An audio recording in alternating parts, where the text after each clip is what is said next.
सन 1800 ये वो दौर था जब देश में मराठा और मुगल सल्तनत बिखर रही थी और अंग्रेज भारत में अपनी जड़ों को मजबूत कर चुके थे। ये वो दौर था जब अफगानिस्तान से लेकर म्यांमार तक एशिया के सबसे बड़े हिस्से में सिर्फ भारत ही भारत हुआ करता था। ये वो दौर था जब भारत की आबादी सिर्फ 17 करोड़ थी, जिनमें से करीब 10% पुरुष और 1% महिलाएं ही पढ़ी लिखी हुआ करती थीं। शायद इसी वजह से मीलों दूर से आए अंग्रेजों ने भारत पर कब्जा जमा लिया था। ईस्ट इंडिया कंपनी की सरकार ने गरीबों और किसानों का शोषण शुरू कर दिया था और सोने की चिड़िया कहे जाने वाले भारत को लूटने में कोई कसर नहीं छोड़ी थी। लेकिन क्या आपने कभी सोचा है उस दौर में आम भारतीयों की जिंदगी आखिर कैसे हुआ करती थी? उनका रहन सहन और पहनावा कैसा होता था? उस दौर के भारतीय लोग क्या काम किया करते थे और कैसे अंग्रेजों ने भारत के महान साम्राज्य की हुकूमत को अपने कब्जे में लिया था?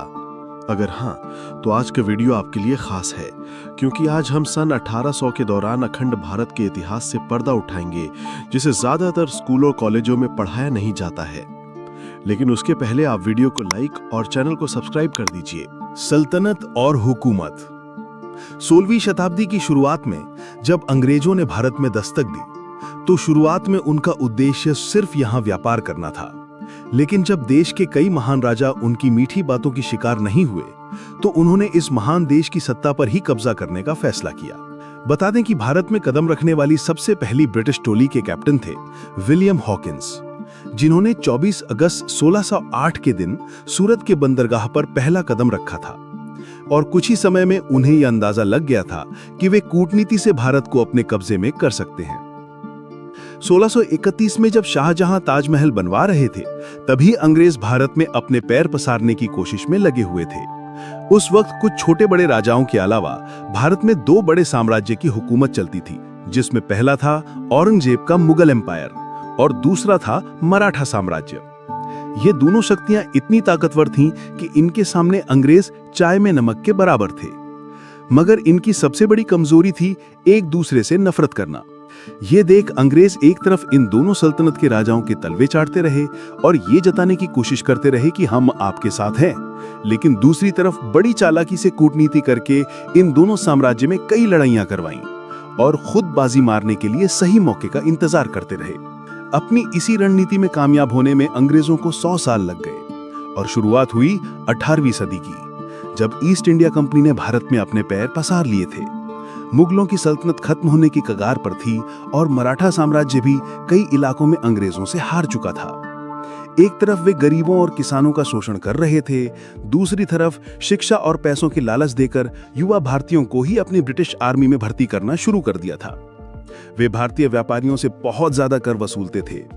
उन्होंने यहाँ पर अपनी फैक्ट्रियां खोल रखी थीं, जहां सस्ते में बना माल एक्सपोर्ट करके वे अंधाधुंध पैसा छाप रहे थे और ये पूरा पैसा भारत से सीधा ब्रिटेन जाता था, जिस वजह से भारत में आर्थिक संकट के दौर की शुरुआत हुई।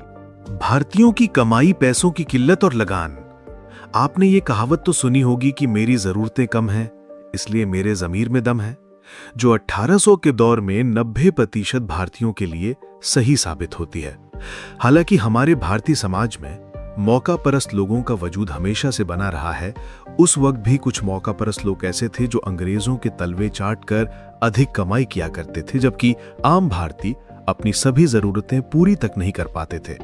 एक तरफ जमींदार किसानों को कर्जा देकर ज्यादा ब्याज लेकर उन्हें लूटा करते थे, वहीं दूसरी तरफ किसान बाढ़, सूखे जैसी समस्याओं का सामना करते थे और अंग्रेजों द्वारा लगाया गया जानलेवा लगान तो किसानों की कमर ही तोड़ देता था।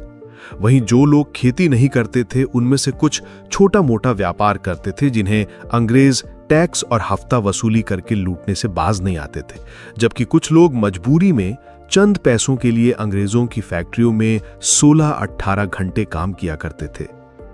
गांव का व्यापार। उस दौर के भारत की एक चीज बहुत अच्छी थी, वो है बार्टर सिस्टम, यानी सामान के बदले सामान देना। इसका इस्तेमाल भारत में ज्यादातर गांव में किया जाता था। गांव में अगर कोई एक आदमी चावल उगाता था, तो वो दूसरे आदमी से चावल के बदले गेहूं लेता था। जो आदमी सब्जी उगाता था, उन सब्जियों के बदले चावल और गेहूं ले लेता था। जैसे कि 1 किलो धान के बदले 4 किलो शक्कर। पूरे महीने के अनाज के बदले पूरे महीने की सब्जियां और 5 किलो गेहूं के बदले 5 किलो दाल। इससे फायदा ये होता था कि खाने पीने की हर चीज गांव में मिल जाती थी और इसके लिए पैसे चुकाने की जरूरत भी नहीं थी, इसलिए गांव में पैसे का चलन बहुत कम था। इसके साथ आज भी अगर आप भारत के कुछ गांव में जाएंगे तो वहां पर अदला बदली की प्रथा मिलेगी, जो बहुत अच्छी है। पहनावा। दोस्तों, आज के मॉडर्न भारत में जहां हर तरफ पश्चिमी सभ्यता यानी वेस्टर्न कल्चर का असर दिखाई देता है, लोग jeans, shirt, T shirt, top और सूट पहने नजर आते हैं, लेकिन एक समय था जब भारतीयों का अपना अलग ही देसी पहनावा हुआ करता था। पुरुष सादी धोती और गमछा पहनते थे, औरतें साड़ी पहनती थीं और छोटे बच्चे ज्यादातर निक्कर में खेलते कूदते नजर आते थे। कुछ लोग धोती और कुर्ता पहनते थे, जबकि कुछ बड़े जमींदार ही अंग्रेजी पहनावा यानी जीन्स और शर्ट पहनते थे। भारत की यही सादगी और विविधता उन्हें अंग्रेजों से खास बनाती थी। यहां तक कि आज भी राजस्थान और उत्तर प्रदेश में रहने वाले कुछ बड़े बुजुर्ग उस वक्त का सादा पहनावा पहनते हुए देखे जा सकते हैं। लेकिन हम में से ज्यादातर युवाओं को आज लुंगी पहनना नहीं आता, जो थोड़ा निराशाजनक जरूर है। व्यवहार, रहन सहन और काम धंधा। आज इंसान चांद पर पहुंच गए, मंगल ग्रह पर रोवर भेज चुके हैं और फिर आर्टिफिशियल इंटेलिजेंस ने दुनिया को बदल कर रख दिया। लेकिन सन 1800 के आसपास भारत में टेक्नोलॉजी का कोई नामो निशान नहीं था, लेकिन हर भारतीय का जीवन सुकून से भरा था। बात करने के लिए तार से जुड़ा टेलीफोन तक नहीं था, लेकिन दिल से दिल का कनेक्शन मजबूत था। रिश्तेदारों से महीनों और कई सालों तक मिलना मुश्किल था, लेकिन मन में इज्जत और लगाव जरा भी कम नहीं था। और मिट्टी से बने घर भले ही कच्चे थे, लेकिन लोगों के दिल बड़े सच्चे थे। यातायात के सिर्फ बैलगाड़ी साधन थी, लेकिन लोगों के शरीर में बहुत ताकत थी। जेब में पैसों की फूटी कौड़ी ना हो, फिर भी चेहरे पर शिकन नहीं थी और भाईचारा ऐसा था कि एक आवाज पर पूरे गांव की भीड़ इकट्ठा हो जाती थी।